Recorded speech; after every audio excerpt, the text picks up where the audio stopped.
বা দাদা বাইরে গেছে, তাই বৌদি কি যেন লাগবে সেই জন্য আমাকে ডাকছিল। তা ডাকছে ভালো কথা, তাহলে তুই ওই ওই জায়গায় পলাই কি জন্য? হ্যাঁ? বৌদি বললো লুকাতে, তাই আমি লুকাছি। আমি তোর সব গিরিমেন্টে আমি ধরে ফেলেছি। হ্যাঁ, আমি আর ঢাকা যাবো না। আমি আমি আর ঢাকা যাচ্ছি না। তোদের আমি কঠিন বিচার করবো, কি বল? কঠিন বিচার হবে তোদের। আমাকে ছাড়েন, যা করতে সব ছাড়বো মানে? বৌদি, শোন, এই যা- তুই যা করতে সব বৌদি করছে, আমি কিছুই করিনি। বৌদিকে আমি দেখছি, তুই কোনোদিন কোনোদিন মনের ভুলেও তুই আমার বাড়ির ত্রিসীমানা পাবি না। যা ছেড়ে দে। যা যা হাত চল, আমার ব্যাগটা, আমার আমার ব্যাগটা চল যা।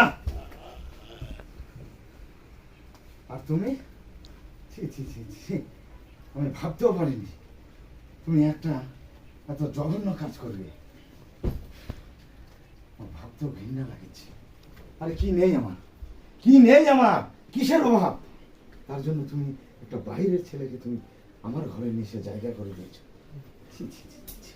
আমার মান সম্মান সব কিছু তুমি নষ্ট করে দিয়েছো। তোমার এই বাড়িতে কোনো জায়গা নেই।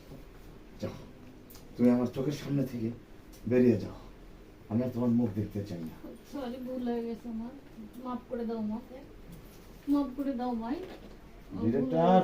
হ্যাঁ হ্যাঁ, আপনি নরম হন, কোনো তোর কোনো মাপ নেই। তোর এর আগের বারও আমি তোর একটু একটু বুঝেছি। হ্যাঁ, তুই তোর কোনো ক্ষমা নেই, তোর কোনো ক্ষমা নেই। তোর কোনো ক্ষমা নেই। আমার আমি আমি তো ঢাকা গিয়েছিলাম, ঢাকা যাওয়ার উদ্দেশ্য না, তুই ধরার উদ্দেশ্য আমার উদ্দেশ্য। আচ্ছা আচ্ছা, এরকম রেডি? হ্যাঁ। ভিডিও